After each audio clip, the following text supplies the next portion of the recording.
13B, which are the 2022 legislative proposals. You do have a staff report, of course, in the packet that has been provided. And Mr. Bone, I will turn it over to you to go over these proposals. Then we'll take some public comment, and then we'll bring it back to the board for a conversation. The paper for this item starts with a recap of the proposals from the board in its 2020 sunset report. Flip to that myself. And as including also the amendments to SB 806 that were not included in the final version of that bill.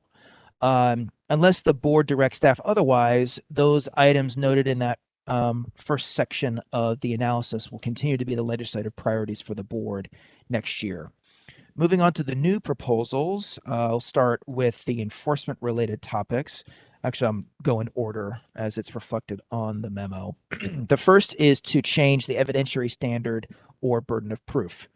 The standard that must be followed by the medical board, as well as other boards within the Department of Consumer Affairs, to discipline a licensee is clear and convincing proof to a reasonable certainty. For most allopathic medical boards in other states and territories, the standard generally is preponderance of evidence, which is typically defined as evidence that shows it is more likely than not that a fact is true. The burden of proof correlates to the volume and type of evidence that is generally required of the board to prove its case before an administrative law judge or for a panel decision to survive judicial review if it were to be challenged by a licensee in Superior Court. Making this change would place California in line with most of the nation and is generally expected to make our investigations and prosecutions less difficult, less time-consuming, and less expensive to complete. The next proposal relates to the petitions for reinstatement and penalty relief. The memo describes the current wait times that a petitioner must abide by when they wish to file a petition with the board for reinstatement or to have a change in the terms of their probation. The approval rate of the petition types described in the memo hover around 50%, yet the board faces substantial direct costs to consider those petitions. As noted in the analysis, just for petitions for reinstatement in the prior fiscal year, the board spent about $155,000 in litigation services from the Attorney General's office. Following the publishing of this analysis, I learned that the board spent about $120,000 on those same petitions for costs related to the Office of Administrative Hearings, for a total of approximately $275,000. And those costs just described are only for a portion of the petitions that we receive and adjudicate. In response, staff have provided a couple of options for board consideration. The first would be to increase the amount of time a petitioner must wait after being disciplined to file their petition.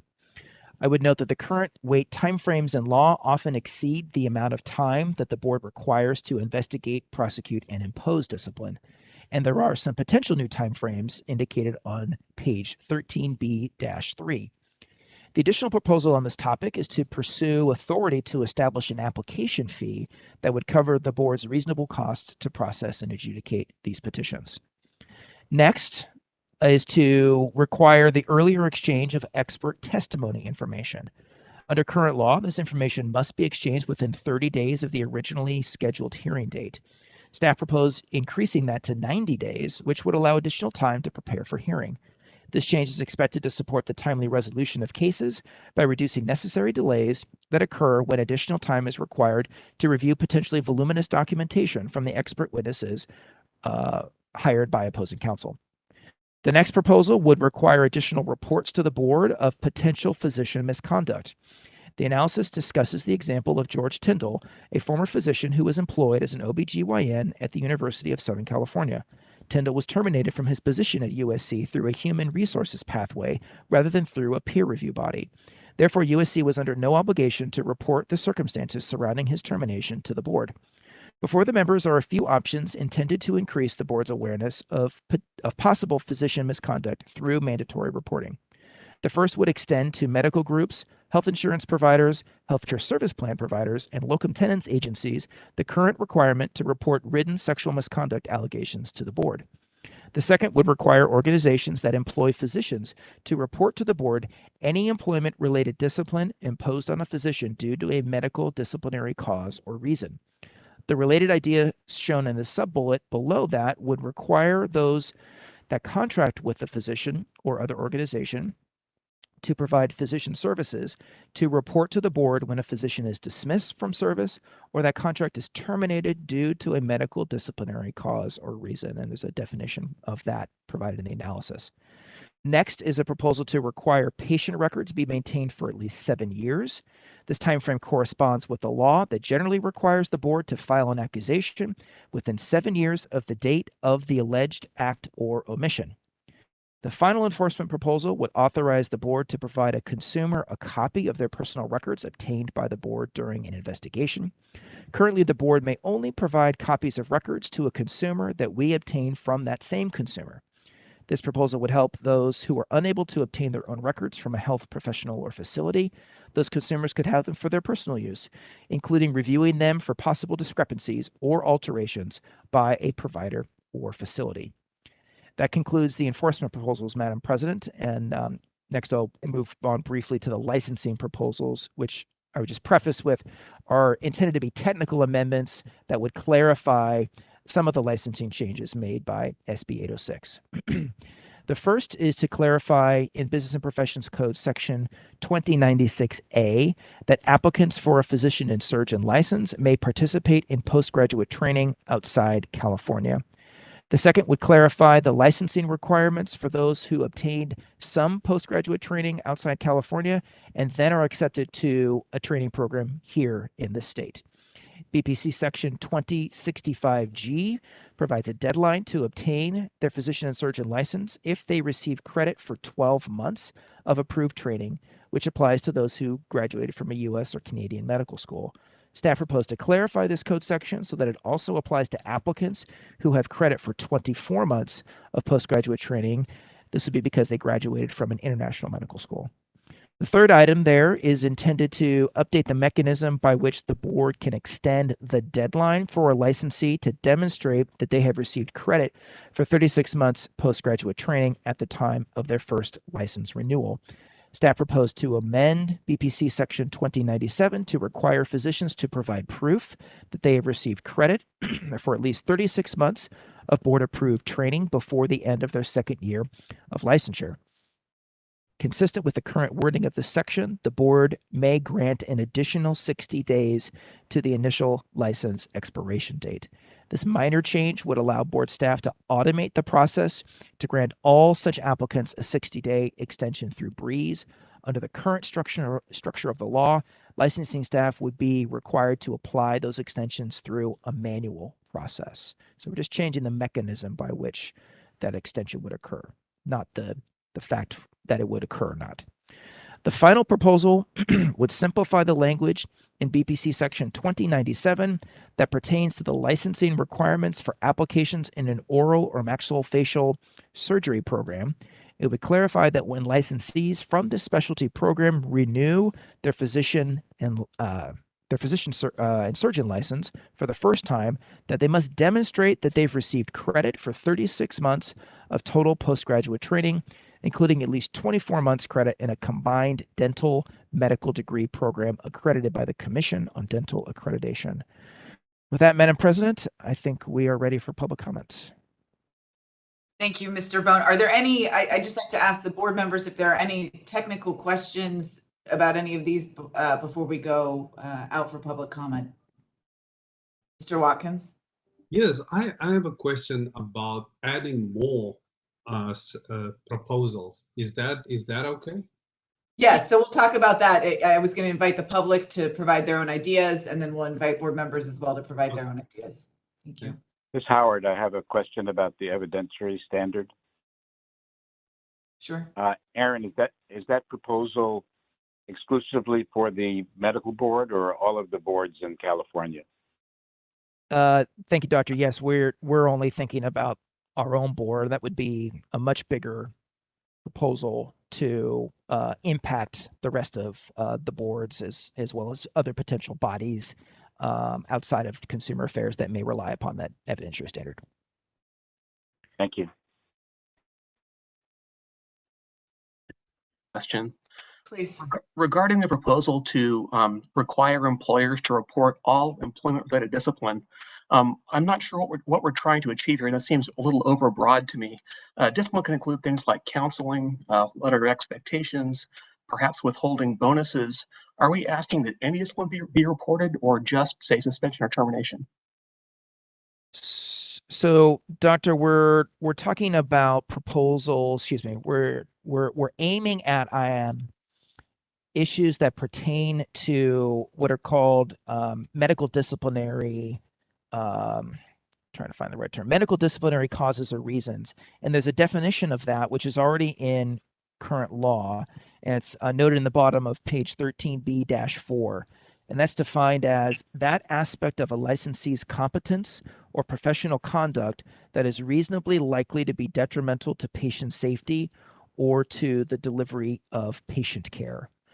And there was a discussion, when with regard to Tyndall, there was a hearing in 2018 before the legislature where kind of went through a number of the issues was specific to to that individual, and he had I believe a teaching position, or he was at a a post-secondary educational institution, and there was discussion of, well, if you have complaints pertaining to your teaching or things that are clearly outside of the scope of their work as a physician, or matters that are unrelated to their professional competence or professional conduct. That's really not what we're talking about. We're talking to those things that are reasonably likely to be detrimental to patient safety or their delivery of care. Does that help, Doctor? It does. I certainly agree that allegations of sexual misconduct should be reported by the employer, but I'm concerned that this language might require even a simple counseling discussion to be reported. Yeah, I'd like to just table this conversation, and then let's get public input, and we'll come back and we'll talk about all these details and about what proposals we'd like to advance or what changes we would like to make. Thank you. Any other clarifying questions at this point? Okay, Sean, if you could open up the public line for comments on these legislative proposals that, of course, our staff has advanced in the staff report, and that we just heard from Mr. Bone about. And frankly, we invite the public to articulate any ideas they have, you all have for legislative proposals as well. Alicia Cole, who had indicated earlier she wanted to speak on 13B, trying to. Oh, okay. Thank you, Alicia. Okay, thank you. I didn't realize I was going to go first, but I thank you. Yes, so I would like to take my time actually to use my case as a case study on how this standard of proof, this burden of proof, clear and convincing, which is a lot more difficult, has been harmful to patients and inhibited the medical board in also doing their job for over a decade. I've been monitoring the medical board since 2007. And just to give you a history, I went into the hospital to have surgery in August of 2006 and ended up subsequently being hospitalized for 2 months, having 7 additional surgeries, 9 blood transfusions, almost having my left leg amputated, left the hospital with an open abdomen for 3.5 years, and had a decade of weekly doctor appointments and aftercare from then on. In 2007, we wrote our first letter to the medical board when we couldn't get all of our medical records, couldn't get questions answered. Subsequently, the CMS investigators cited my hospital for being in violation of 15 federal and state laws. And there were questions about some of the doctors' behaviors as well. In September of 2007, wrote a letter to Barbara Johnston, then executive director of the medical board, never heard anything back. Friends and family began a letter writing campaign, 75 to 100 letters. No response from the medical board. October of 2008, wrote another letter to the executive director of the medical board. Then again, a letter writing campaign of over 100 letters. October of 2008, wrote to Renee Threadgill. No response from the medical board. Finally, before she retired, County Supervisor Yvonne Brathwaite Burke got involved. Senator Barbara Boxer got involved. In August of 2010, we wrote another letter writing campaign. And finally, at the end of 2010, the Medical Board of California decided to do an investigation. In January of 2011, 5 years later, I finally had a face-to-face with an investigator. During that conversation, while we sat at my kitchen table and I pulled out documents, she said, "What is that?" And I said, "Oh, these are some missing pages that came from the Department of Health and Human Services Office of Civil Rights as a HIPAA violation." 30 seconds remain. What I want to say is my investigation was put into what I was told is a frozen state because despite all the documentation that was provided by federal investigation, what we had did not meet the standard of proof of clear and convincing, even though federal investigators had provided a lot of the documentation after all that time. And I was 10 seconds told, remain. if I got any more evidence, please let us know. The medical board investigator told me that half the time the doctors don't provide what they're asked for. They don't even show up for. Thank you for your public comment. Up next, we have Kathleen Nichols. Kathleen, let me send you the request. There you go, Kathleen. Your line is open. Deputy Chief with the Health Quality Investigation Unit. I just wanted to support the board's efforts to obtain legislation to improve our processes, specifically with respect to reducing the burden of proof in the disciplinary cases, and also the proposal to increase the mandatory reports of physician misconduct, because there's a lot of games going on with the facilities not reporting things to the board under the 805 section by deliberately skirting the process so that they don't have to report. I also wanted to support under your item number 1 for items that were not included in SB 806. One of the things the board had requested that didn't make it in the bill was tolling the statute of limitations when we do not receive the records. And this is especially important because facilities and doctors' offices are deliberately withholding records, knowing that it will delay our cases. And there have been several cases where there's not enough time left on the statute of limitations. So I strongly support that. I would like to request that in the language we add that the matter be told once the subpoena is lawfully served. That's when our clock should stop then. If they're not going to produce the records. And then I had 2 additional proposals I'd like to recommend. One's with respect to physician participation in interviews. We do have a section 2234G that was amended recently to remove the word repeated failure. So now it says failure to cooperate absent good cause. The real issue is, what is good cause?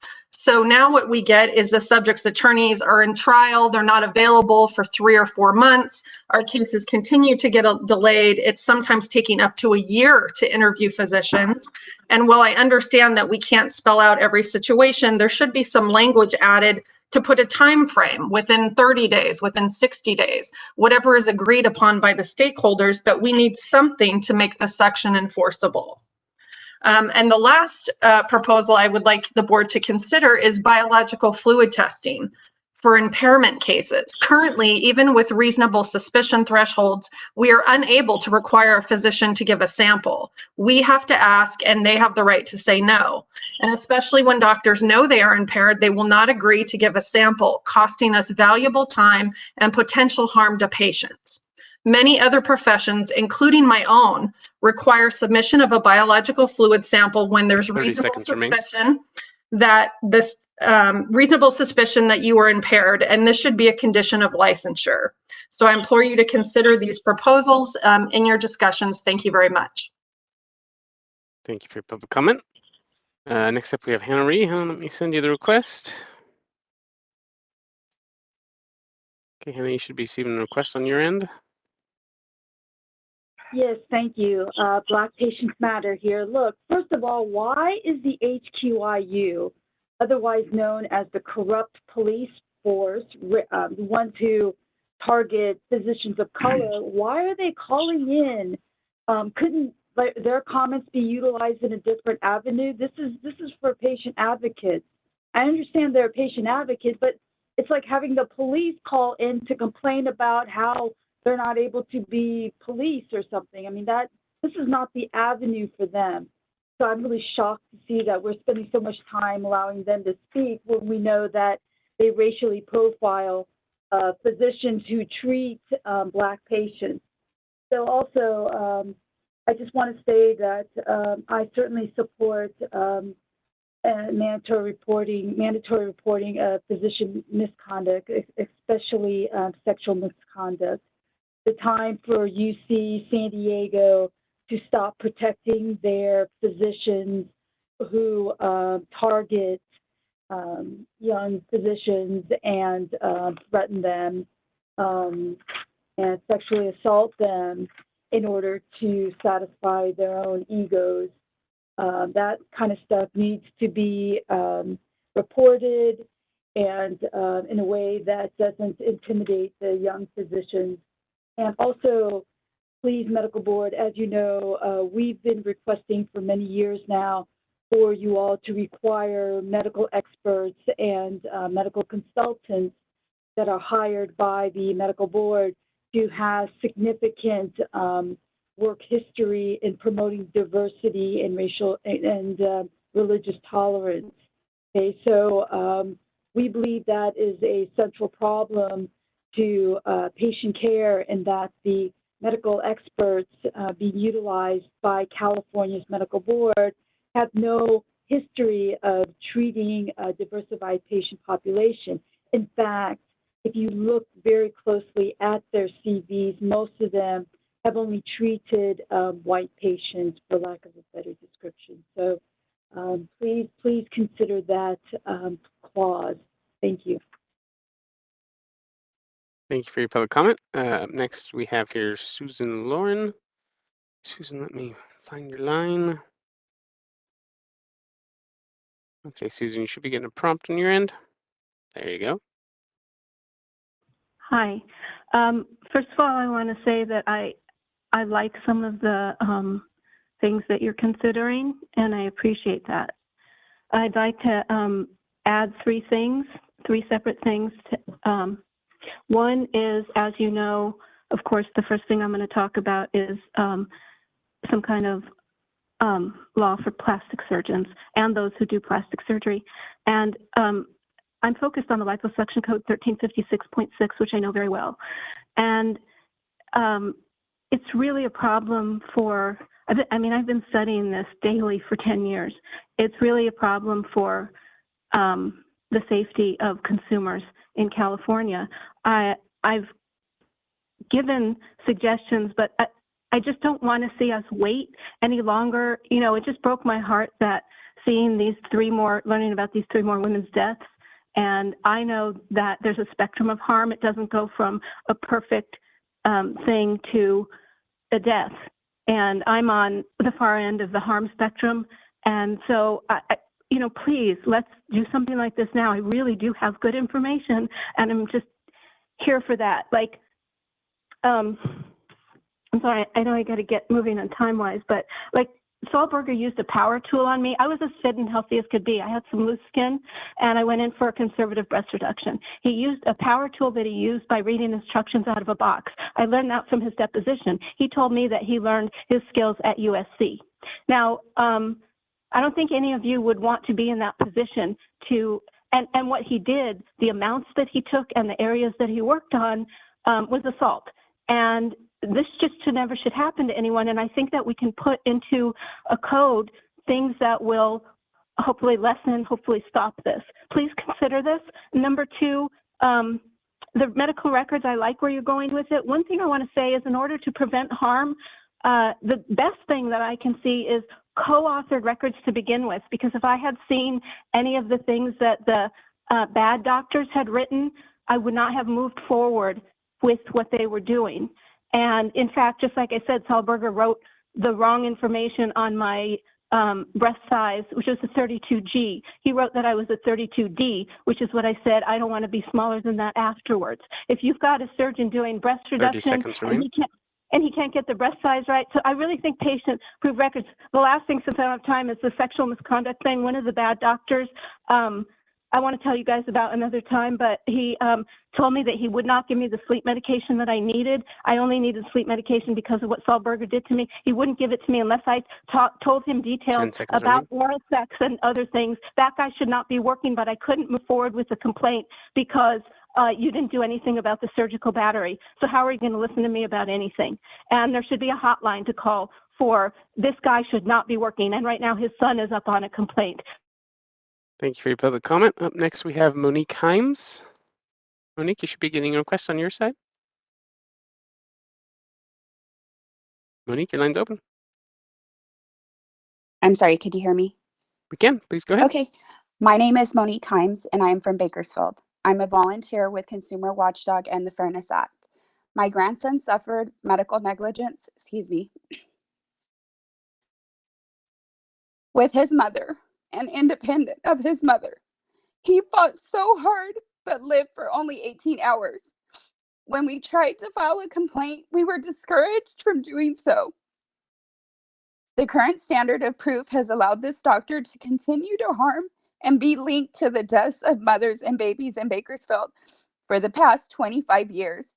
You have the opportunity to save other mothers and babies now.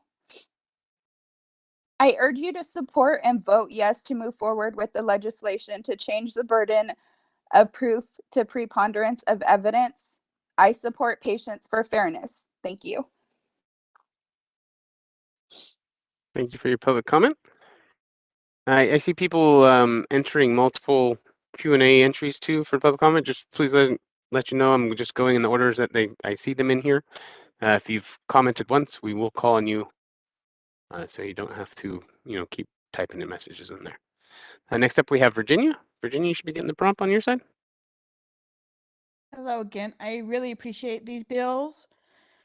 My problem with it is we see the CMA override the bills and vote over them and lobby against them. So you put all this work into these bills that are needed only to have the CMA overdo them and overwrite what you guys vote for.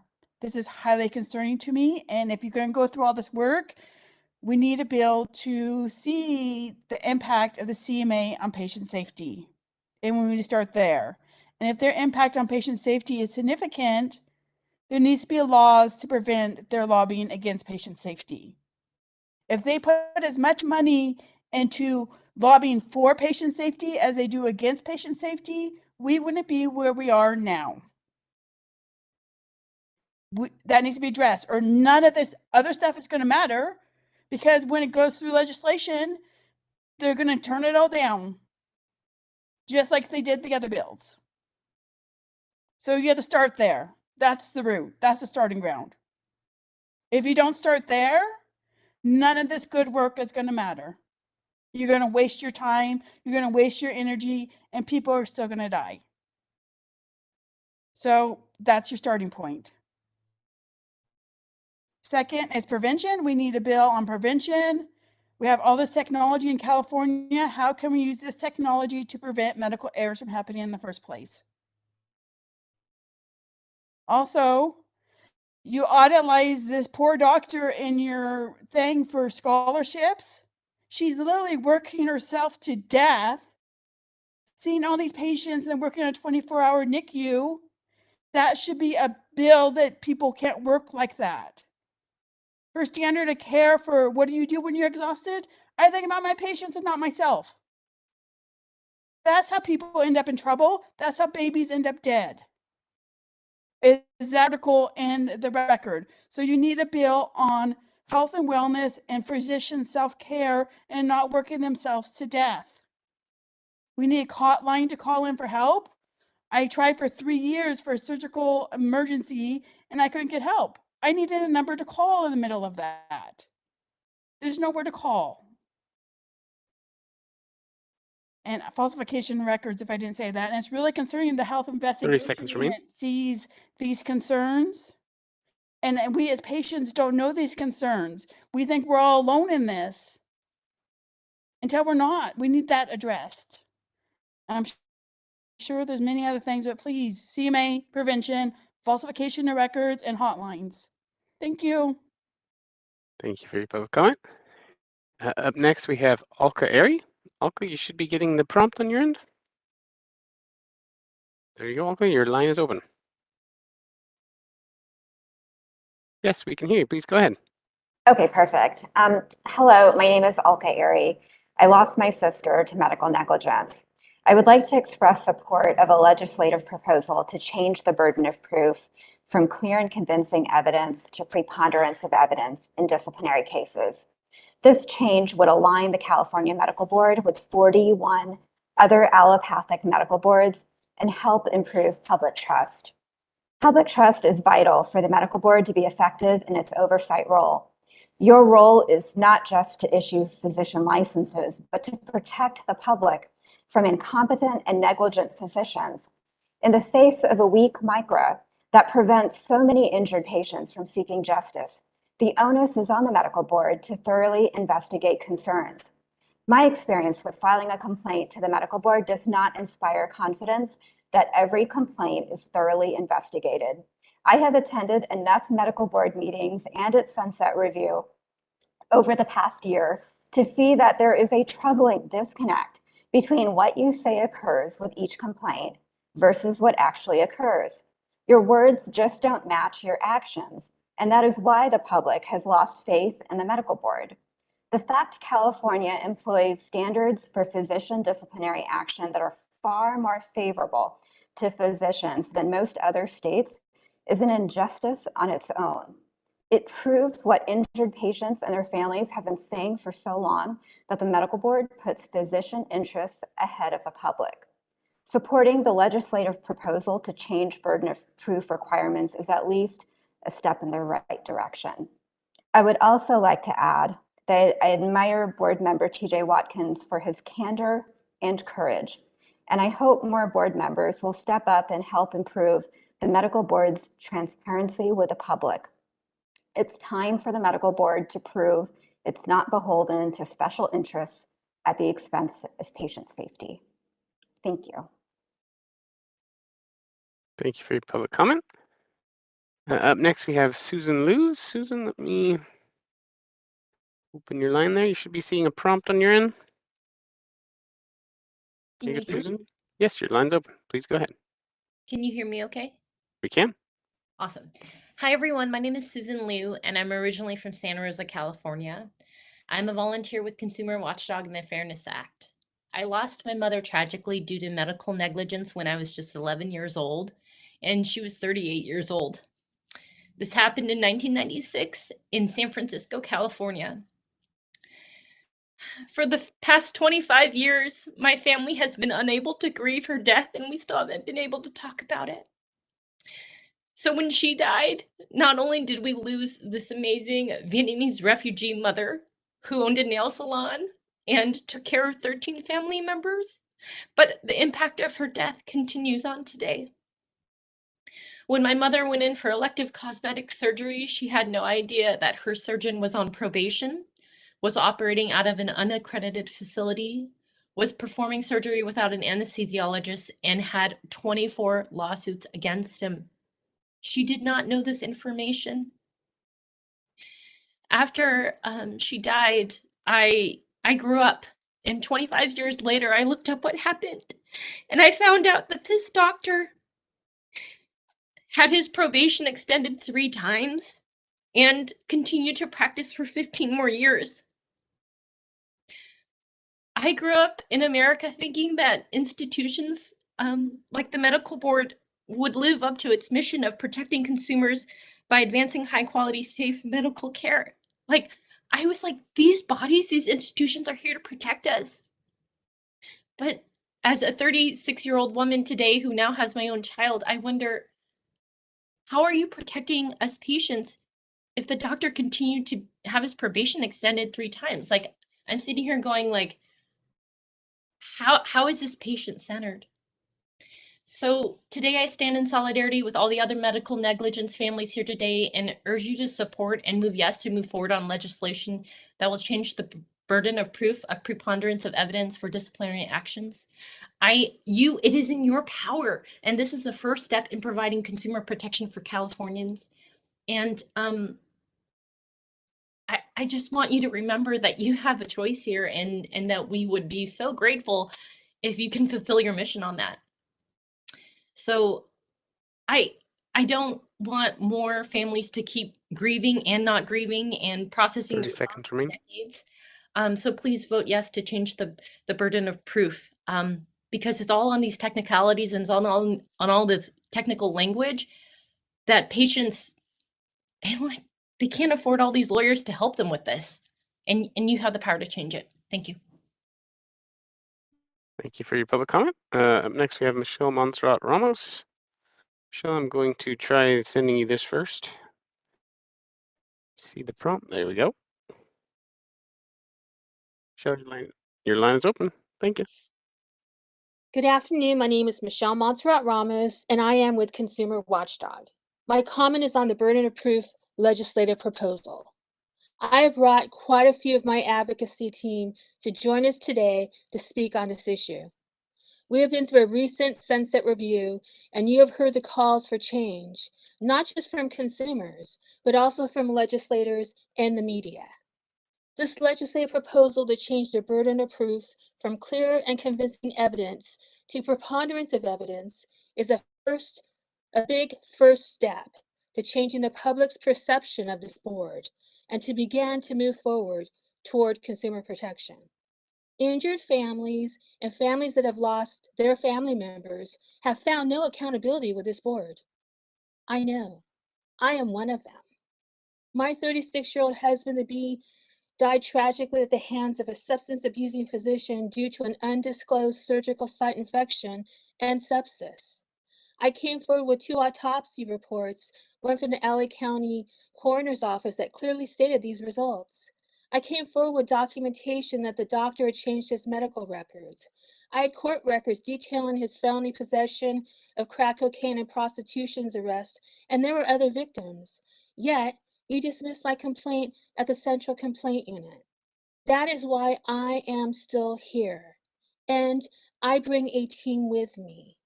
The majority of my team reports to me that their cases were dismissed as well, with the most recent dismissal stating that the burden of proof of clear and convincing evidence was too strong to grant discipline. This is why the public is angry.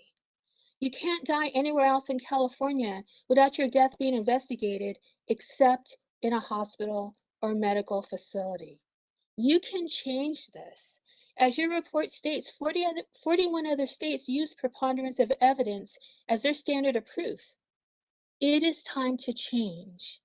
You have the opportunity to not only change the public's perception of this board, but also to save lives. I urge you to support and vote yes to move forward with legislation to change the burden of proof to preponderance of evidence for disciplinary actions. Thank you. Thank you for your public comment. Next here we have Tracy. Tracy, let me send you the request here. Should be seeing a prompt to unmute your microphone on your end. There you go, Tracy. Your line is open. Okay, can you guys hear me?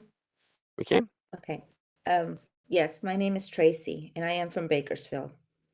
I am a volunteer with Consumer Watchdog and the Fairness Act. I am just a mother from Bakersfield who had no choice but to become an advocate after the tragic loss of my daughter and my grandson. We need to change the burden of proof now to save mothers' lives. Had preponderance of evidence been the standard of proof earlier, then her doctor would have gone before administrative law judge following the death of another young mother, Bakersfield mother named Celeste Ortiz, died years before my daughter and other young mothers and babies were harmed before Celeste's death and after Celeste's death. I urge you to support and vote yes to move forward with legislation to change the burden of proof to preponderance of evidence. You will save mothers' lives. I support Patients for Fairness, and I thank you guys. Thank you for your public comment. Up next here I have Xavier De Leon. Xavier, let me send you the request. You should be being prompted to unmute your microphone on your end. There you go. Please go ahead.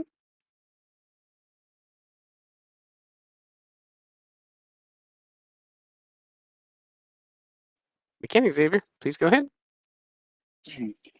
My name is Xavier De Leon, and I am from Bakersfield, California. I'm a volunteer with Consumer Watchdog and the Fairness Act. My son never had a chance. He was forced to face postmortem C-section because his providers ignored clear complications.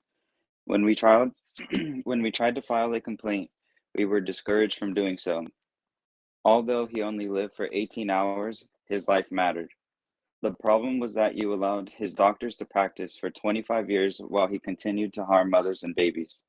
If the standard of proof had been preponderance of evidence, the deaths and harms would have stopped.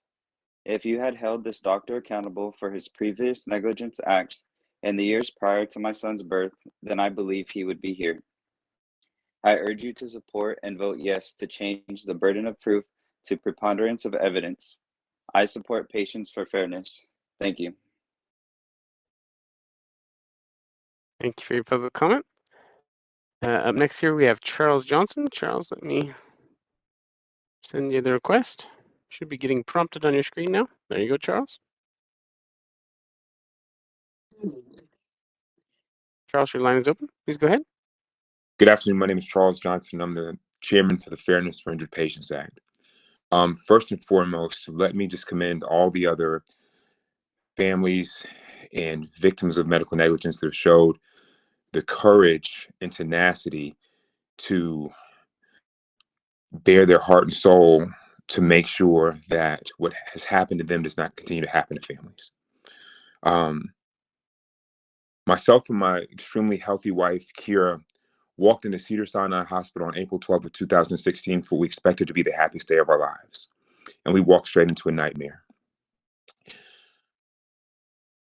My wife was allowed to bleed internally for more than 12 hours after what was supposed to be a routine scheduled C-section. What the autopsy revealed to us, along with the medical records, is that this team that we trusted with her care did a C-section that should have taken 15 minutes. They did it in less than 2 minutes. In the process, they lacerated my wife's bladder.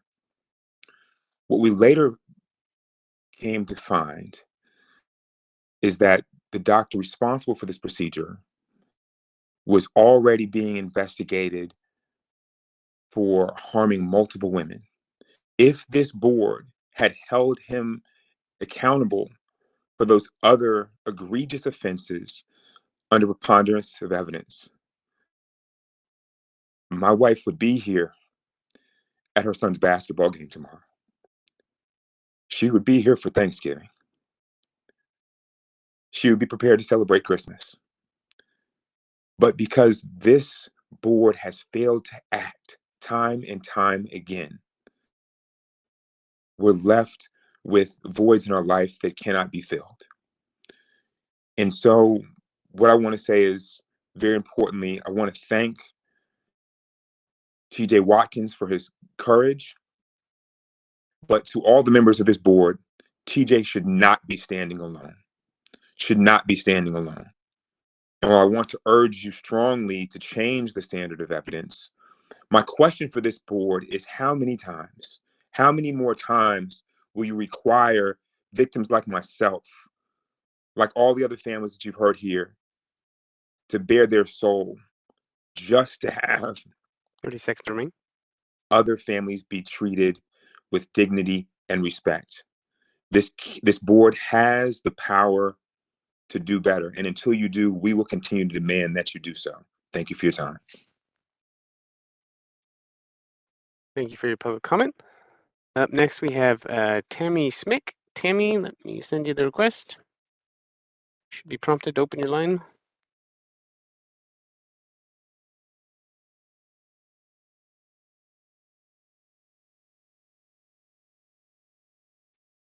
Tammy, I'm going to give you another second here.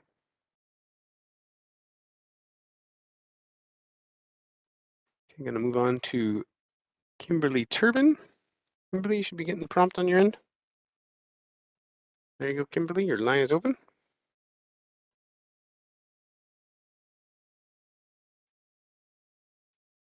Kimberly, you're unmuted.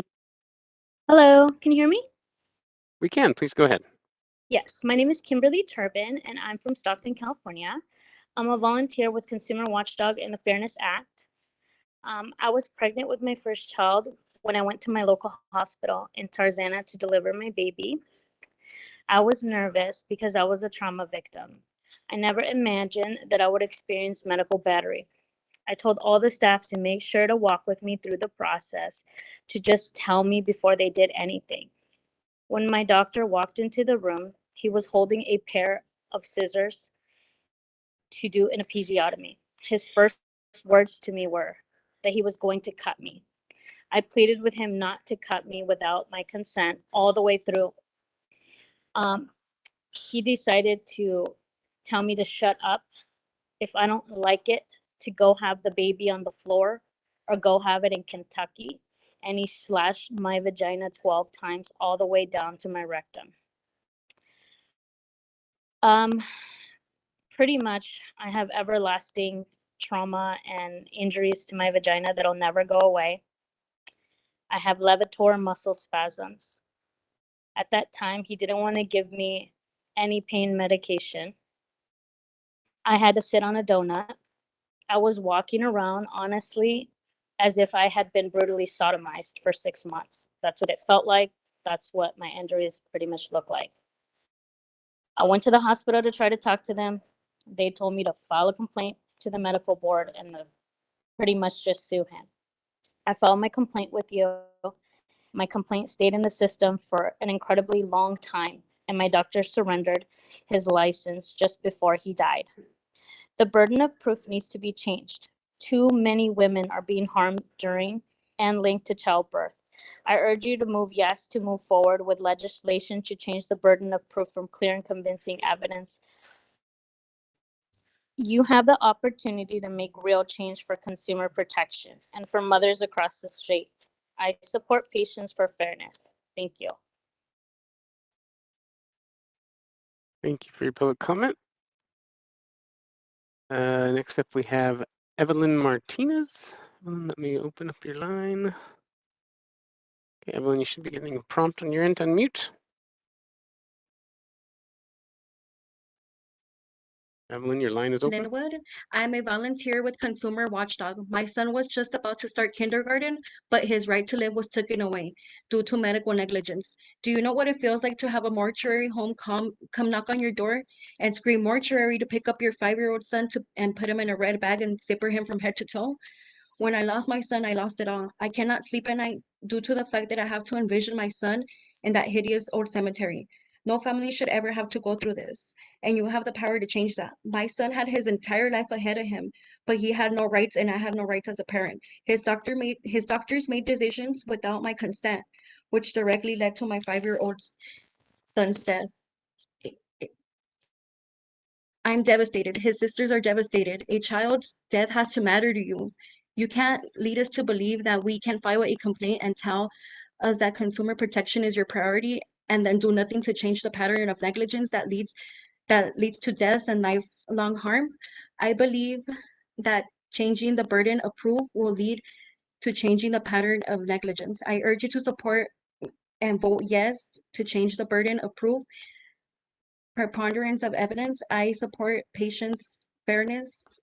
Thank you. Thank you for your public comment. I'm going to try to get Tammy Smick in here another way. Hey, Tammy, so you should be able to unmute yourself now. Okay, can you hear me now? Yes, please go ahead. Great, thank you so much. I'm Tammy Smick, patient safety advocate and also a board member with Consumer Watchdog. I already shared with you this morning how my son Alex died due to medical negligence. I would have thought the condition of his body, purple and stiff with rigor mortis in a hospital bed, the coroner's report and the medical records would have been enough to revoke the doctor's license. It seemed to me and to every medical expert I spoke with that there was clear and convincing evidence that my son died due to the negligent acts of his doctor. One doctor, a medical expert, even called me after reviewing after reviewing the evidence and said about the doctor, he killed your son. But perhaps the medical board needs more. And that is why I support a change in the evidentiary standard to a preponderance of evidence. Patients who are harmed or killed by a negligent doctor deserve justice, and dangerous doctors must be held to account. Thank you.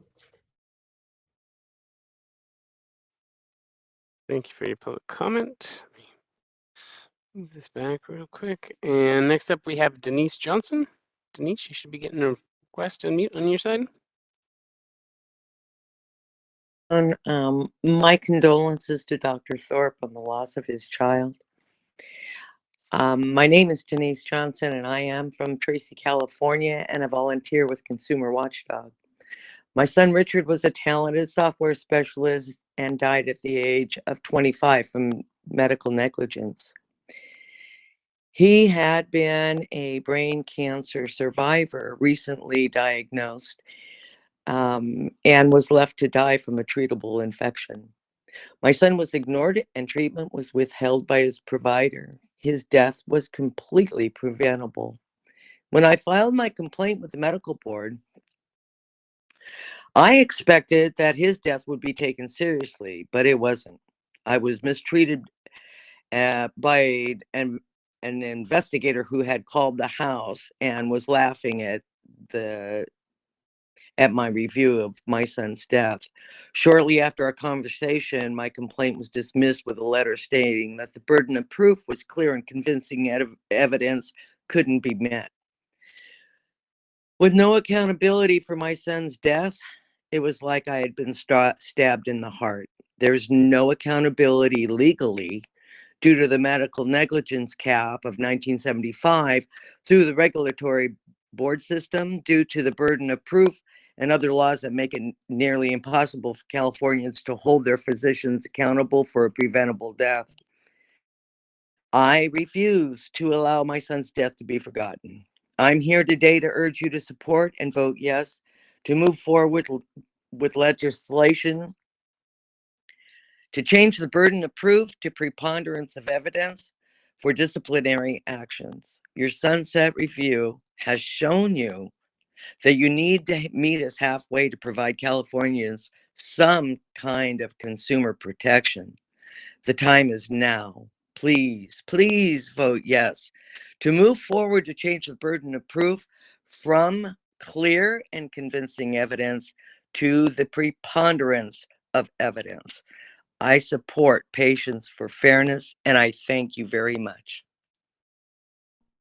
Thank you for your public comment. Next up, we have Rosie Arthur's-daughter.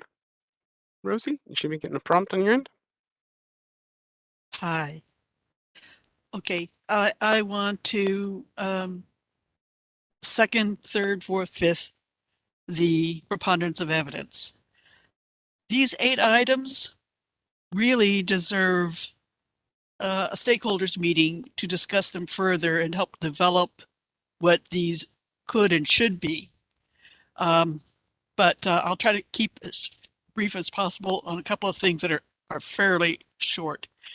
In other industries, OSHA and the like have regulations that limit hours worked on shift work. That's because of a Texas City refinery that exploded because one of the operators was overextended on his time. In part, that contributed to my son's death because during the time that he was working 12-hour shifts and then expected to go home to a house full of people in COVID, rendering him with an 18-hour shift for 5 months straight. That's a part of what happened. So yes, whether you're a doctor or a refinery worker,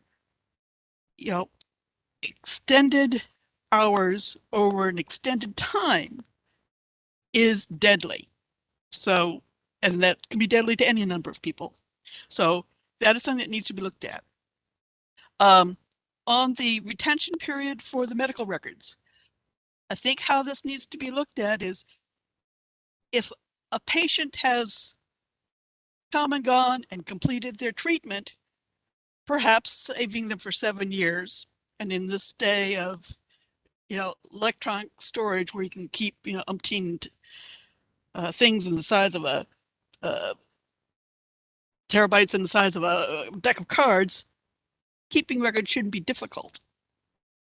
But in places where a patient has ongoing care, all of those should be available not only to the patient, but to the other doctors. So I think that limitation needs to be clarified. It's one thing to have somebody who hasn't been there for 10 years or only, was there 2 times to get a treatment. But if somebody's been there 30 seconds for a remaining. period of time. Yeah. Okay. Again, more along the lines of the fake records, we need that fixed. And you need to look at utilization review and independent medical review. These are often run by chiropractors out of state, and nobody is looking at them. You cannot make a complaint about them. So those need to be included 10 in seconds remaining. the reporting of disciplinary actions. Thank you.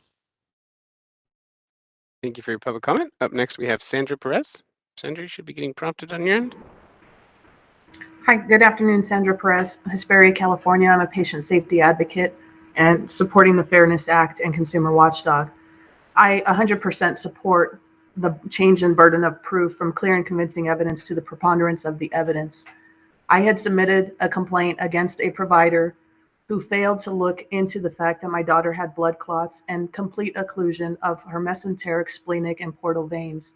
And instead of actually doing anything to determine that she had bowel obstruction, they simply said she was constipated and sent her home to die. Of course, that isn't enough. It's not clear and convincing, and that's what the decision was from this board.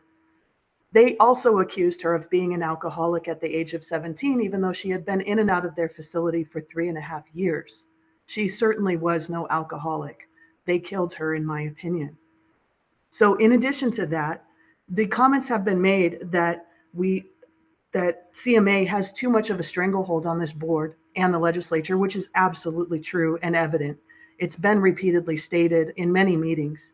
So I would like to offer up a new proposal that you should consider besides changing the burden of proof. I propose that no current board member can actively work on behalf of the CMA as they sit on this board, either as a staff, employee, or executive member. In addition, it must include that their barment from holding any speakerships and any fundraising capabilities for the CMA, and cannot have done so within 5 years of appointment to this board. Ideally, I'd like 5 years. 2 years is a reachable target, I believe. I also would like to commend TJ Watkins for standing up for patients and advocating on our behalf. And I echo the statement by Charles Johnson. He should not be standing alone. You all should be doing your jobs and standing with him. Thank you. Thank you for your public comment. Next up, we have Sharon Washington. Sharon, you should be getting a request on your end. Good afternoon. My name is Sharon Washington Barnes, and I'm from Antigua. I'm a volunteer with the Consumer Watchdog and Fairness Act. My brother Sean walked into a Kaiser Hospital on April 26, 2019, complaining that he could not breathe. And instead of receiving treatment, he was berated about drug use and questioned about his insurance status. And instead of transferring him to a hospital which had specialists, they told us that that could not happen because they couldn't get in contact with his insurance provider, which had they taken a second, they would have saw that his insurance information was already on file. And instead of transferring him to ICU, which noted that they were ready for him, they left him. They left him for 8 hours in an ER room. They left him for 8 hours in an ER room to cough up over 7 bags of blood. They left him to beg for intubation because he could not breathe. They begged him to fight for his life, and he told them, I cannot breathe. I feel blood on inhale and exhale. But nobody saw enough value in his life to just stop and take a second and actually care for him. My brother died because of medical negligence and what we believe is systemic racism in healthcare. They devalued him and denied him basic access to healthcare. My brother died at just 29 years old, leaving behind his yet unborn beautiful daughter that he'll never get a chance to hug, kiss, laugh, or just even know that she's named after him. And we filed a complaint with you just to receive a dismissal letter stating the burden of proof that clear and convincing evidence could not be met. And I'm just wondering, what more do you need? The pathology report stated that Sean died because of his lungs being filled with blood, which the hospital never treated. Where is my brother's justice? You need to change the burden of proof. It is time.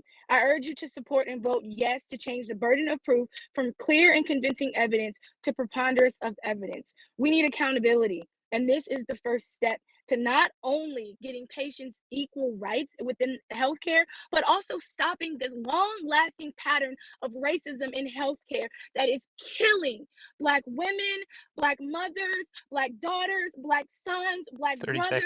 seconds And remaining. it is outrageous at the fact that this has been allowed to go on for so long. And I support TJ Watkins and him taking the stand. And as a Black man on the board, I just hope that you all continue to make a stand for the racial side of this as well, and how this is unacceptable at all costs. 10 seconds remaining. you. Thank you for your public comment.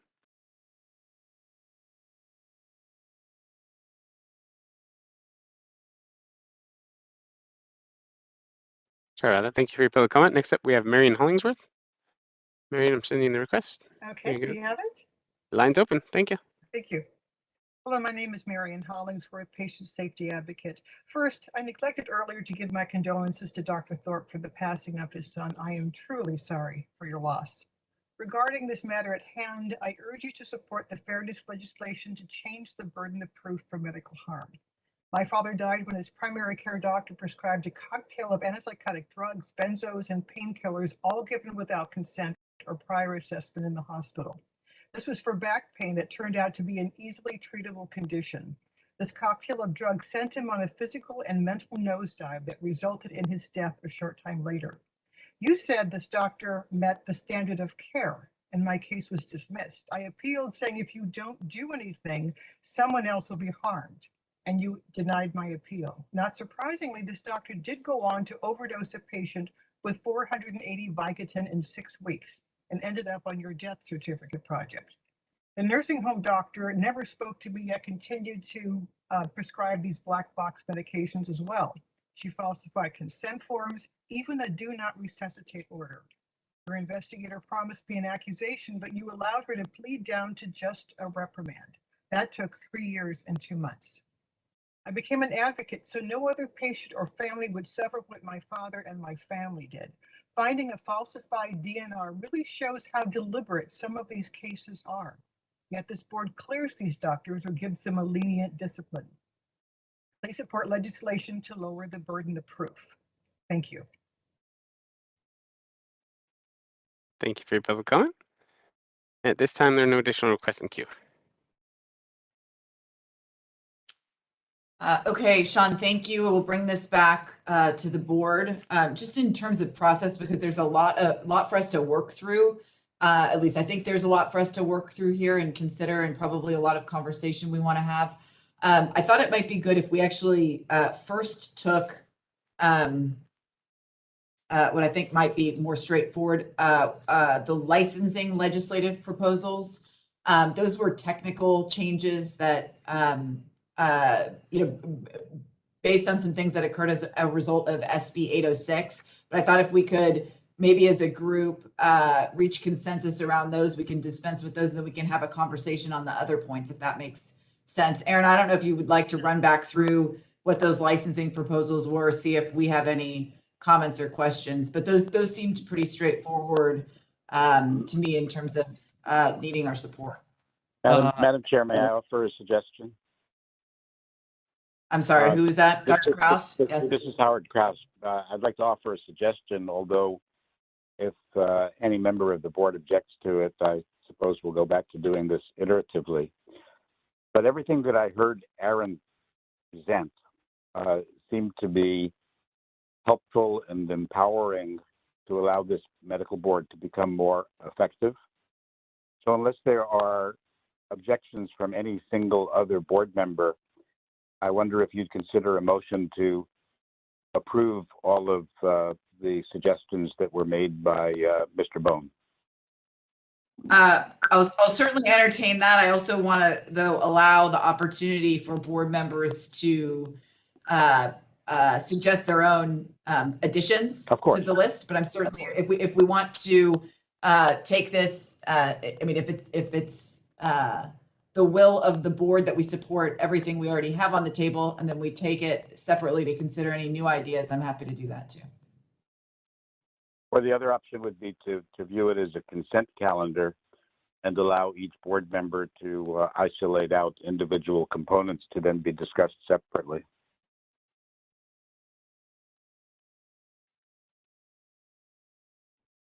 I'm happy to do it either way. Perhaps the simplest then would be to make a motion to approve these as a consent calendar, but requesting board members to withdraw individual items if they'd like them to be separated out for separate discussion and consideration. So moved. Okay.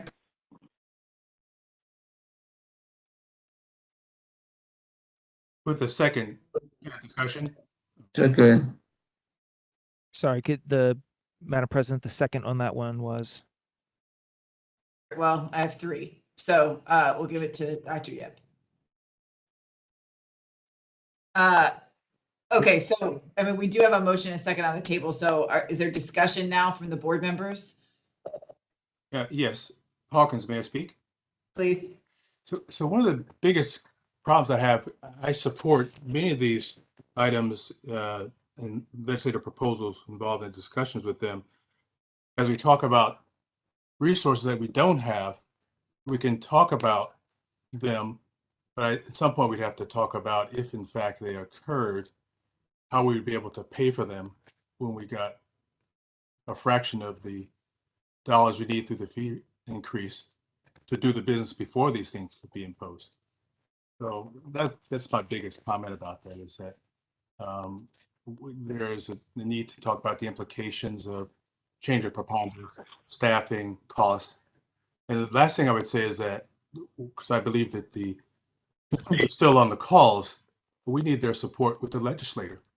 We need this consumers report as they come and talk about things we aren't doing to help us talk to their legislators to get them to agree to things we do need to do the things to help protect them more. Thank you. Thank you, Dr. Hawkins. I agree with that point, and I was going to make that point as well. That and I just wanted to clarify for the public, right, that these are potential board legislative proposals, but we need the support of the legislature in order to enact these and in order to have these tools ultimately. So your point is well taken on that. Other comments? Questions? Yeah, I'm just hoping that, along the lines of Dr. Hawkins, I mean, I'm hoping that some of these proposals have a dollar figure attached to them. If we do, back to the preponderance of the evidence, we do go to that standard, we're going to have many more cases, right? So I think we'll capture more doctors, but you have to be able to pay for that. So I'm hoping there's a funding mechanism attached to any proposal that we put forward. Yeah, and I guess I'll also make the point that we have not abandoned our request as part of this package. We've not abandoned our request for adequate increases to fees so that we can be adequately funded. That remains a legislative priority, even though we didn't get there in, well, according to the staff report, we're assuming we're not making any changes there. It remains a legislative priority from carrying over from the prior year. Additional comments or questions? Mr. Watkins? Yeah, Yeah, I support all these initiatives, but after knowing and learning through this process that how difficult it is for this board to get what it wants, I'm suggesting, the process works. Legislative change drives fees. As into answer Dr. Walken's concerns, it drives the fees, and we need the fees in order to execute the duties of this board more effectively. And if we can push it through the legislature via finding an author for these bills, then what we will get is the LEDs will do an analysis. And then that will also support our fee increase in the next 2 years. And then I think what we really need, because the public shows up, they showed up the last time for SB 806, they show up. The problem is once this thing goes into the background negotiations, we don't have enough lobbying power from the board to really go battle it out.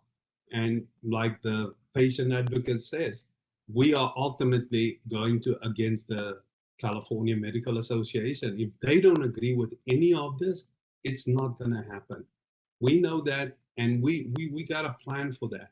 And that's my only comment. I want to get optimistic that there's something that we could do, but I know how this process works and seeing it in action like many of us.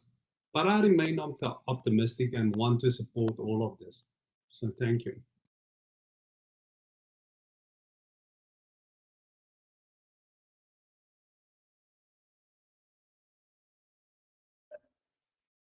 Yes. I agree with everything that's been said so far, and agree with Dr. Krause's recommendation, because everything that was presented by Mr. Bone, I think everyone agrees with. But I do want to say one thing. I hope this discussion here sheds light to the public on the process, because I think every board member, at least in my short time I've been on this board that I've interfaced with, is equally frustrated as the public is. But due to regulations, rules, and laws, we are limited on what we could say or disclose. So we are bound by certain restrictions. We hope a lot of these recommendations actually do see the light of day and do get passed.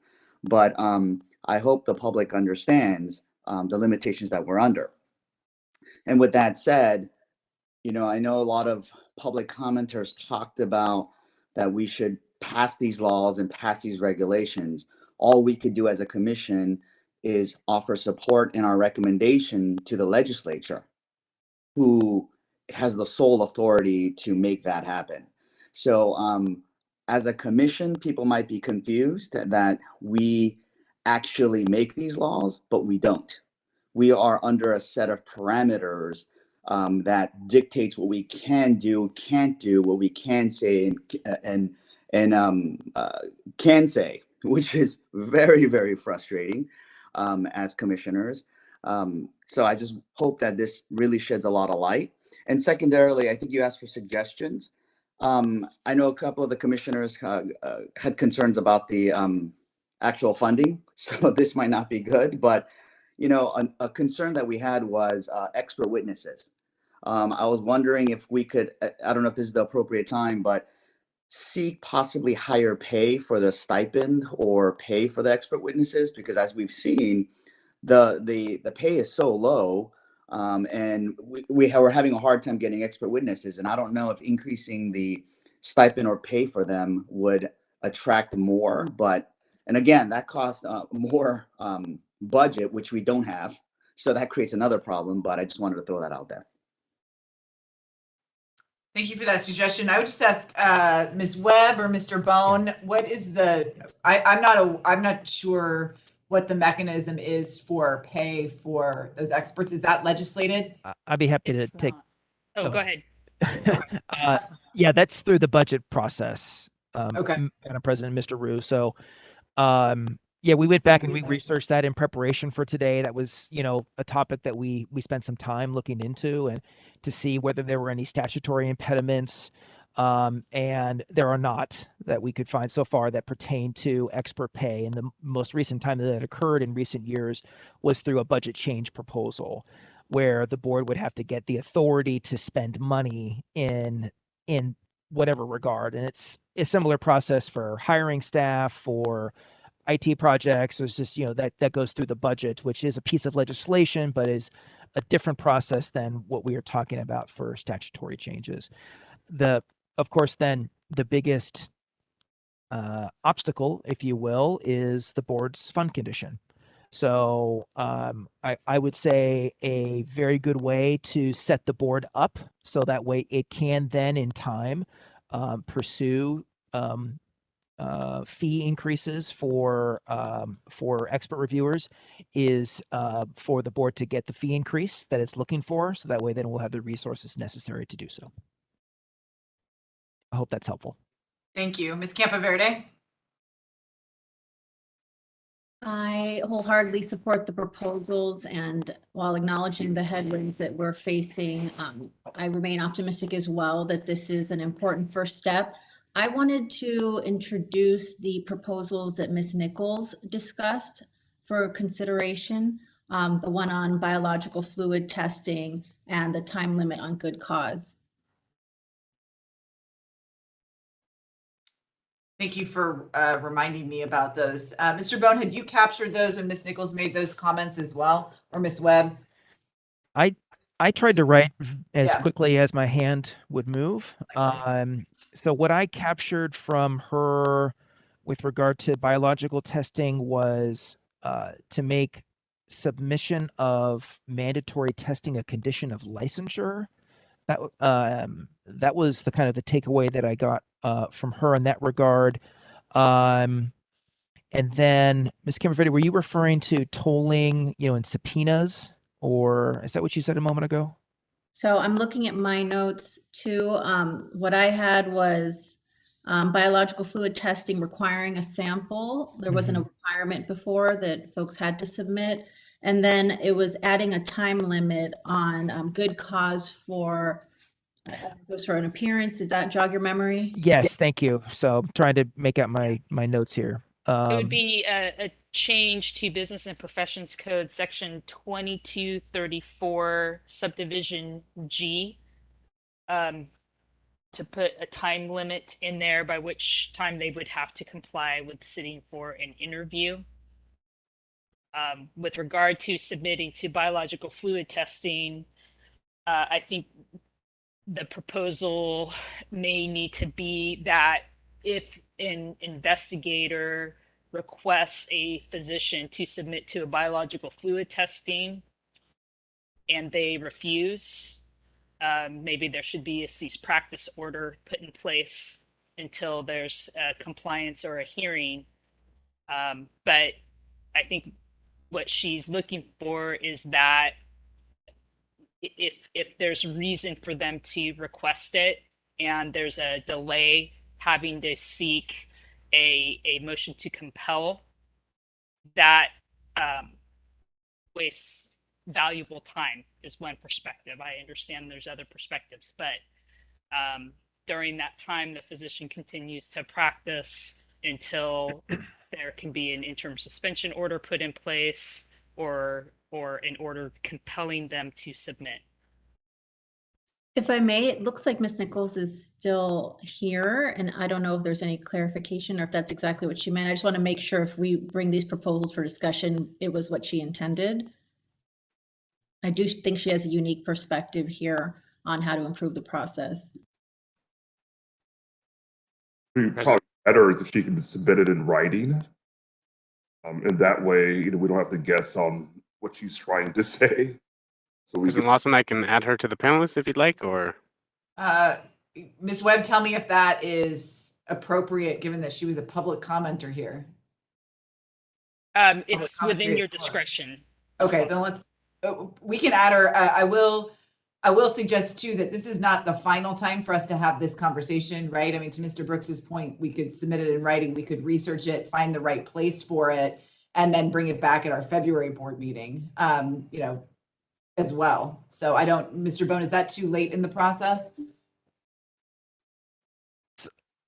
Well, this is the ideal time, but I just wanted to note as well, since we're kind of thinking about future, is that the board will be going. It's very likely that around this time next year, the board will be submitting some form of a sunset report with a 2-year sunset extension. The year before that sunset review occurs, which would be in 2023, you would submit a report, which is about 12 months from now. So whatever these other ideas are that the board wishes to consider further, if we can't get it into a bill this coming year, then we can put that into that next report for consideration during 2023.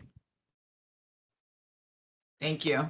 Dr. Yes, Thorpe? and just to clarify, I'm on the line, and so I just wanted to say real quick on the biological fluid testing. This is Kathleen Nichols. On the biological fluid testing, Carrie Webb had it correct. The issue is that when the investigator asks for the sample, right now the doctor can just say no, and then that's the end of it. Then we have to go through a long, complicated process to get other evidence to pursue a motion to compel regarding an impairment issue. So that would be a correct interpretation of what I was saying. Is it would be great if we could get something where we could have a cease practice order listed, issued in the meantime, just so the doctor can't continue to treat patients if they truly are impaired. And with respect to the physician interviews, yes, the issue is the time frame. The section we have now allows the doctor to say, well, if I had good cause not to show up, then that would be a reason, and I can't be disciplined for the failure to cooperate. The issue is the delays regarding the attorneys and setting up the interviews. So what I was requesting was to put some sort of a time limit on once an investigator contacts them for an interview, what is the time frame that they would have to appear in front of board staff. And then lastly, the subpoena issue was regarding tolling the statute of limitations when we do not get records. And it's problematic because the subpoena enforcement process is so long that we lose valuable time on our statute of limitations. So that's what that one was about. Thank you. Thank you, Ms. Nichols. I'll ask the board the question this way, which is there anyone who would not like to see those proposals included as part of our 2022 legislative proposals?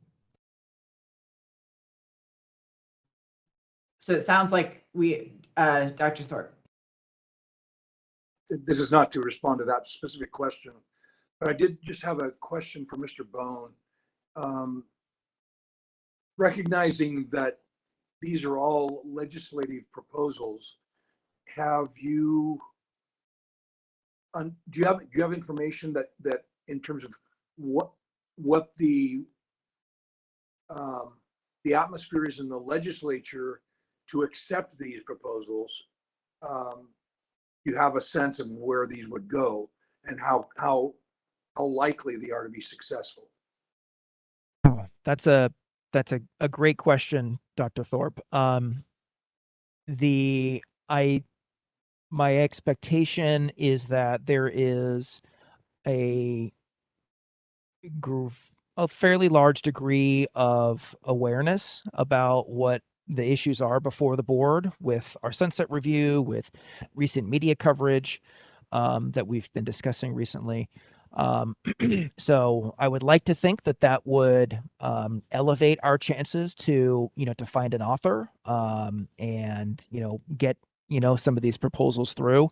I don't know that I could be more clear than that. After this point, once the board finalizes the proposals, then I'll get set to work getting into contact with legislators' offices in order to take their temperature and to essentially shop to try to find authors who are going to be in a position to be embracing this and to help us advocate for for these changes and put them into law. I can't be more specific than that, I'm afraid, Doctor. I understand the question and empathize with it, but this is a process where you try and then you see how it goes.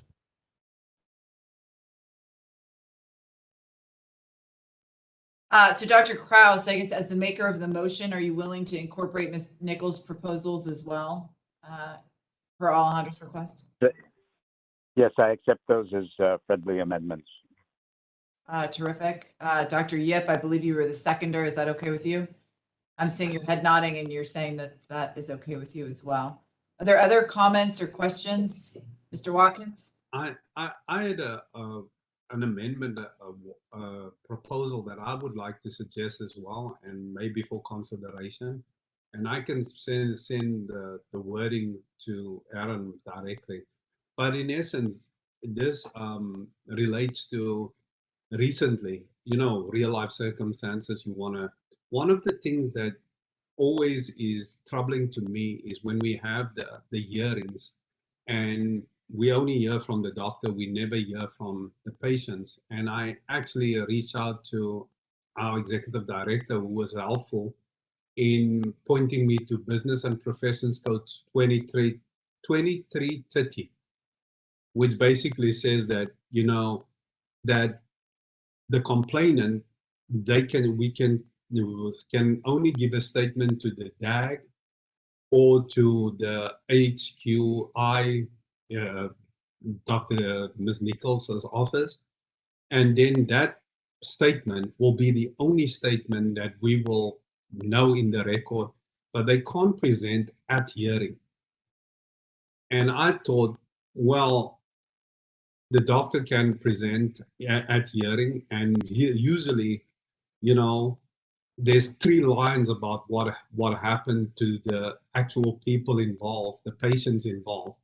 And I would like to expand that exposure so that the patients also have an opportunity to state their case before the board. And so there's just one word that needs to be removed. These statements shall not be, so right now, these statements shall not be considered by a panel of the division within that section. And I would just like to change that. They said these statements shall be considered, just to remove the word not, and then it gives us better access. I'm sure this will go through, the proper legal channels to make sure that it actually does what I intend. And the spirit of it is to create equality. And maybe, I don't know how the rest of the board feels about it, but it's about equality and transparency. Otherwise, I see most of the time the patient's voice are being suppressed to the background and the doctor's voice is used and loud. And like some of the DAGs have explained, that they have property rights. And, they give all these legal reasons. But I'm saying that we are in the business of public protection. And in the public protection part, is it possible, if we make that change, that we give the patients also the opportunity to present in front of us for 15 minutes at the hearing and give their own statement, not an interpretation, not what somebody else thinks, but they're making an actual presentation. So that's what I'm getting at with changes to Section 2330. Mr. Watkins, just on that point, I don't know personally whether that's the right spot for that change or not, but allowing patients additional voice or opportunity to participate in the process is something I definitely agree with and think that we should think about. So I don't know if that's the right spot for it. I don't know if we want Mr. Boner or Ms. Webb, do we need additional analysis of that section? I'm not aware of whether that's the right spot, but I am completely open to giving patients additional voice in the process. I know we've heard as well about our own policy, right, of contacting complainants, and that implementation of that policy may be imperfect, to say the least, and that we might want to improve that. I don't know that type of thing requires a statutory change. That's probably a policy for us, but there may be other statutory changes, Mr. Watkins, that we'd like to pursue to provide patients an additional voice. I'm just put it out there so that we can start exploring, because it is a big gap and it is a big issue. So I'm okay to proceed. Would you like that to come back? We could perhaps establish a legislative priority of providing patients additional voice and come back with some more detail at our February meeting about where those changes might be made. That'll give our staff enough time to research it, but we could have a broad, I guess, policy. Yeah, I think that's fair, and it will, we are just making, proposals. So I think that's fair, and it will probably be better done by staff who has a bigger knowledge of this than me. So thank you.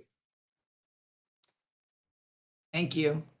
Would there be any objections to including that in sort of the manner, but from other board members in the manner we were just discussing, which is come back in February with potentially more detail about where those statutory changes could be made, but that the sort of overarching goal of increasing or providing additional voice for patients in the process is a good one. Okay, looks like I'm not seeing objections on that point. Doctor, yeah. Am I speaking or? You are, yep. Okay, I would just say yes. I mean, we've heard okay. that our impression that complainants are being interviewed is not necessarily happening to the degree that they want and probably is appropriate. And so I think that I would agree that additional voice is needed, and we need to decide where it should occur. Perhaps early on makes more sense, most sense. Thank you. Dr. Helzer, I know you were waiting patiently to provide some broader comments. Thanks. I'm supportive of these proposals. I'd like to go back to my earlier comment that I think the language about requiring reporting of any employment discipline is too broad. It should be more specifically described. Thank you. Thanks, Dr. Helzer. Are there any additional comments? So I think that where we're at is we have consensus. We'll ultimately take a vote, but we have consensus support for the initial proposals that were part of the staff report. We have consensus support to include the recommendations from Ms. Nichols. And it sounds like we have consensus support for a broad, the broad concept of providing patients or developing legislative proposals that would provide patients additional voice or agency in the process in some respect. And we're going to be coming back in February with some additional detail and specifics there about where we could make those improvements. Does that sound right? And then if it does, Dr. Kraus, I would ask if you could just amend your motion to encapsulate everything I just said.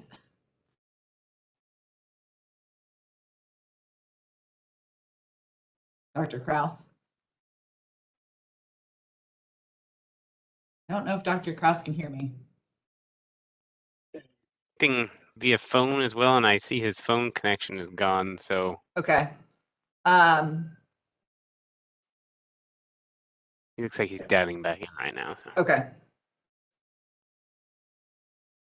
Then he probably just missed what I was articulating.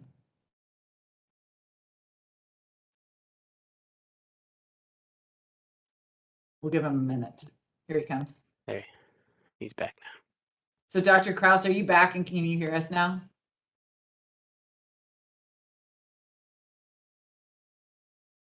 Are you talking? You're on mute.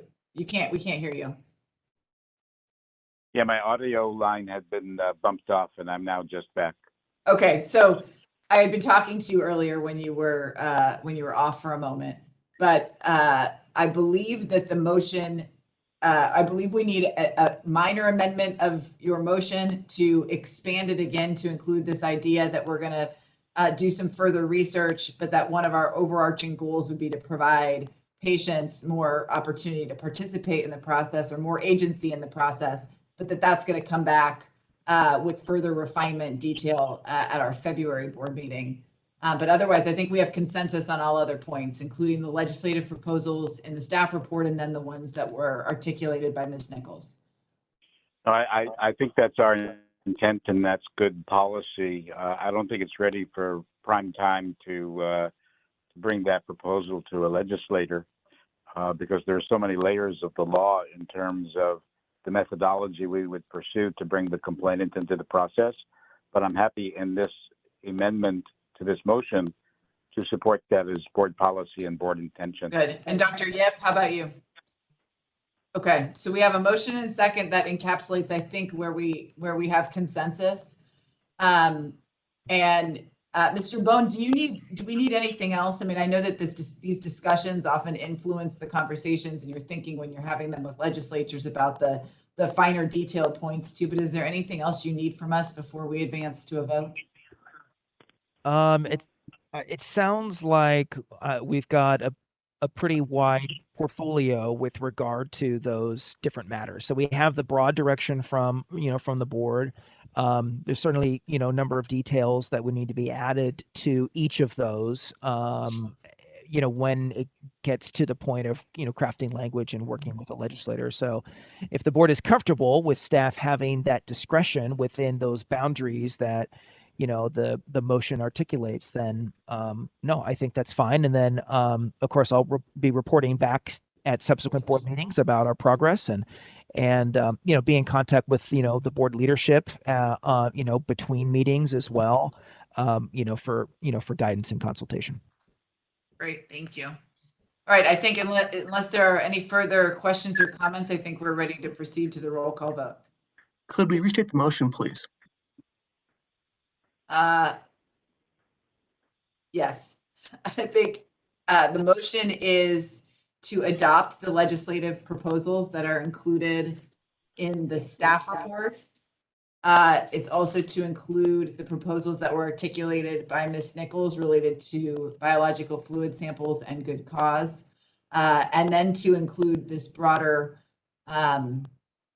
legislative, a legislative proposal or a policy area of interest for us, which is increasing patient opportunity for access or agency in the disciplinary or enforcement process. But that is going to come back with further refinements at our February meeting. And I mean, frankly, all of this is going to come back at our February meeting, depending on whether we find a sponsor for any of the legislation or whether there's something in print. Thank you. Does that sound right, Dr. Kraus? Perfect. Perfect. Great. Dr. Yip? Okay.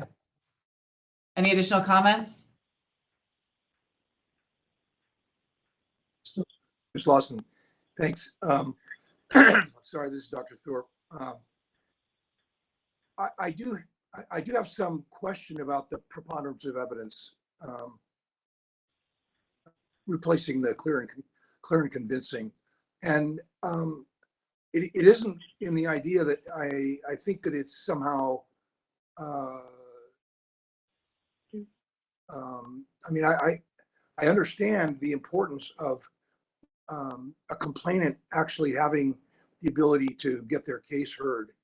But there was a reason why, the appellate court held this standard of proof previously, and California's been out of step with most of the United States forever. This is not a new thing, and the idea that we as a board of the DCA are going out on our own to use a different standard of evidence than every other board seems inappropriate to me. So I would be disingenuous, I guess, if I didn't raise those concerns. Correct. So it sounds like you might vote against the motion if the motion that's on the table advances, given that that's part of the proposal. Ms. Lawson, may I offer a point of order? Please. This is Howard Kraus. And that is in the original motion, I used the term consent calendar. So in that Dr. Thorpe is concerned about that one item, and I think we pretty much have consensus on everything else. I think it would be appropriate to remove that one item from this first vote. And then after we passed everything else, then we would have another motion to change the standard from clear and convincing to preponderance of evidence. And then Dr. Thorpe would be recorded as the one vote against that one issue on that one item. I think it's important because of the way in which the motion was stated as a consent calendar. That's fine with me. Yeah, I apologize. I should have asked for this to be pulled out as a separate item. I agree with Dr. Kraus. Okay, so let's pull that out. We'll take the clear and convincing evidence separately, but we'll let everything else remain in, and let's go to a roll call vote on everything else. Mr. Brooks.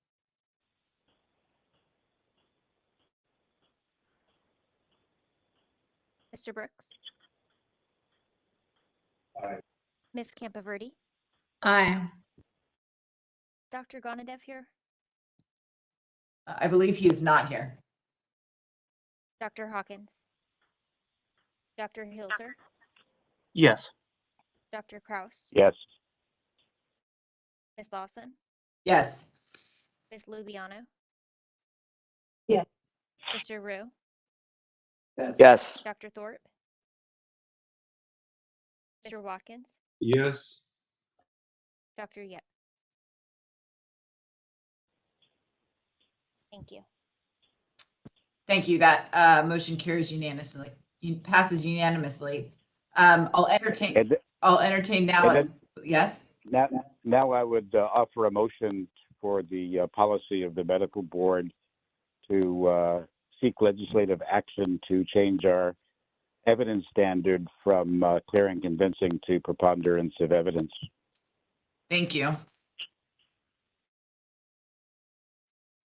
Is there a second? Second. All right. Thank you. We have a motion from Dr. Kraus, a second from Dr. Yip to change the evidentiary standard from clear and convincing evidence to preponderance of the evidence. Is there any further discussion on this question? Dr. Hawkins? So notwithstanding the fact that over 40 other states use that standard, I would need more information, even beyond the cost, about how this changes what we do.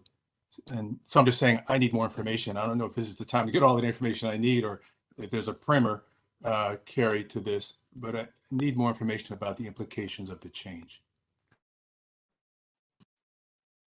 Okay. Even though it's just a recommendation. Any additional comments or questions? You've already heard my comment, so. Thank you. All right, if there are no additional comments or questions, we'll move to a roll call vote on this individual legislative. Madam Chair, I do have a quick question. Please. So 40 other states uses which format? Or States. majority of the Preponderance of evidence as the evidentiary standard, and California is clear and convincing. Ms. Webb could probably explain that with more detail and clarity. No, on that's the fine. I just implications wanted of that. to get that clarification. Great, thank you. Yeah, I do think it's the standard for the administrative case, right? It's not the medical board's standard, if you will, but it's the standard for the administrative cases as they work their way through those processes. For the medical board's disciplinary cases. yeah. Correct, for our disciplinary cases, right? But yes, it's not our standard, right? Yes. The standard for our cases. Sorry, maybe that's a legal distinction that I'm have in my mind. Yes, ma'am. Very good. Okay, are we ready to proceed to the roll call vote on this, or does anybody need additional information? Can I ask Carrie to make a succinct comment about this, if you feel comfortable? Well, succinct, I'll do my best.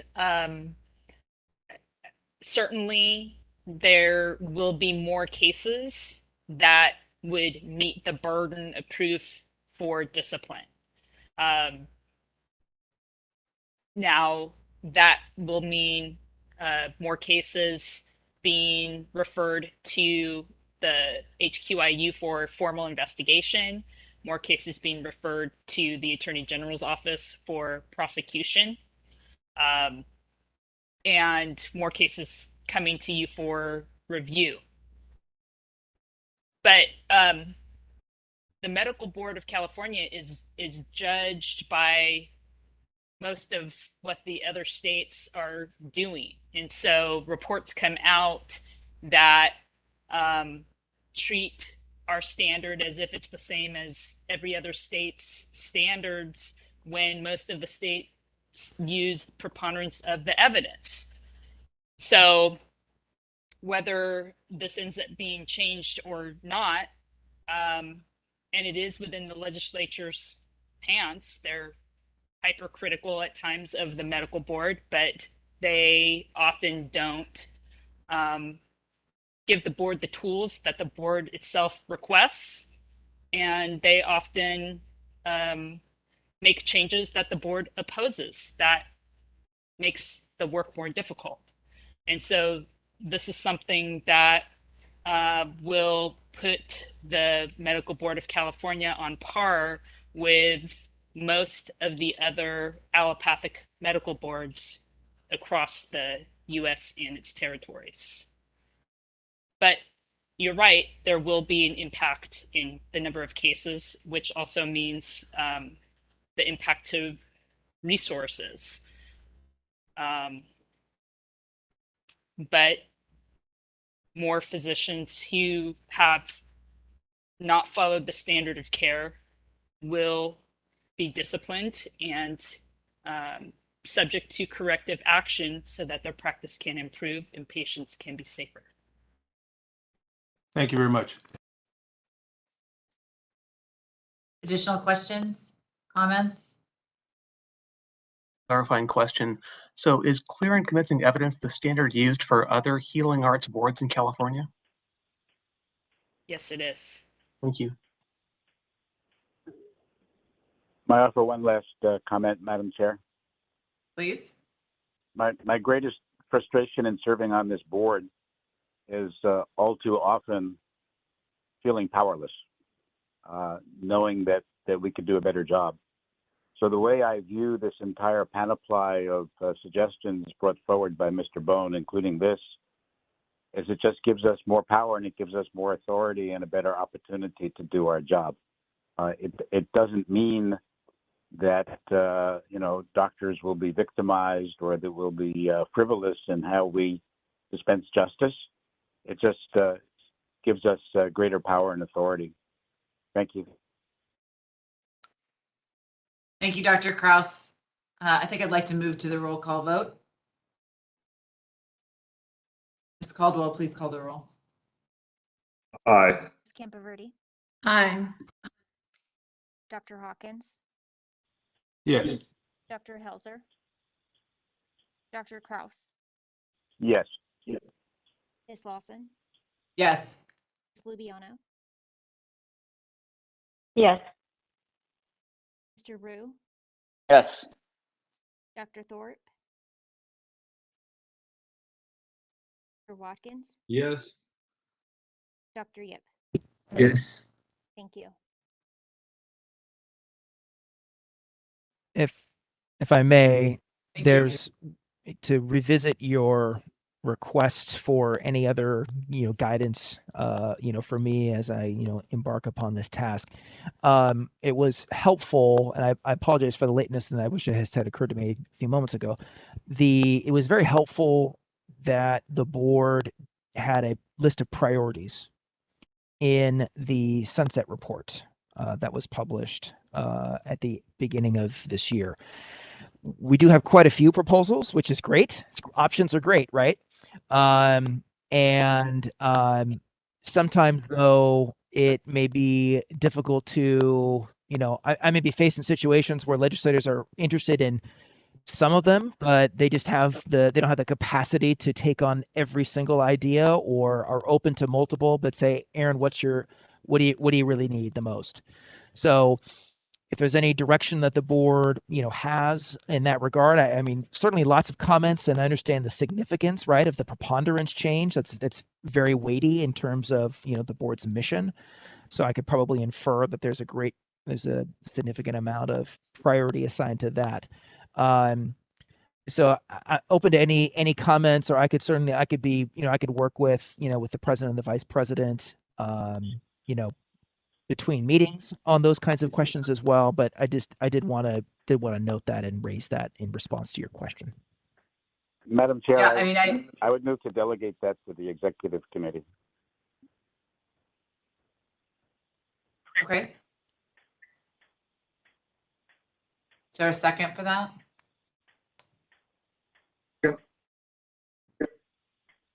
Thank you. What I was going to say as well is that I think that this group, based on what I'm hearing as part of this conversation today, and based on what I've heard as part of our meeting yesterday as well, and in addition to what we've heard from the patient advocates that have joined the meeting today, I think those items that would address those concerns and directly improve the experience in the process, and also improve our outcomes for our patients, especially those who have been harmed, are the areas of necessary focus and conversation and prioritization with the legislature. And I'm happy to work on those per Dr. Krause's motion with Dr. Hawkins, Ms. Lubiano, who's the board secretary too. I think we can. Carrie, you'll have to tell me if we can work on those as a group of 3 or if it's a group of 2, but I'm happy to work on those as a committee. It would have to be publicly of 2. noticed meeting if it's Okay. more than 2. Okay, so then probably it would be in line with how Dr. Hawkins and I worked on the sunset review process together with staff as the board's authorized representatives there. Okay. That'd be very helpful to staff. Appreciate that. Thank you. Do we need, I guess there is a motion on the table. It's motion from Dr. Krause, a second from Dr. Yip, I believe. Perhaps Correct. we can have a roll call vote on this point. Mr. Brooks. Ms. Call. Now wait a minute, because the motion was for the executive committee, which is different than president and vice president. So I will amend my motion that the prioritization is delegated to the president and vice president working with staff. Second. Thank you. All right, can we have a roll call vote on this? Aye. Ms. Campoverde.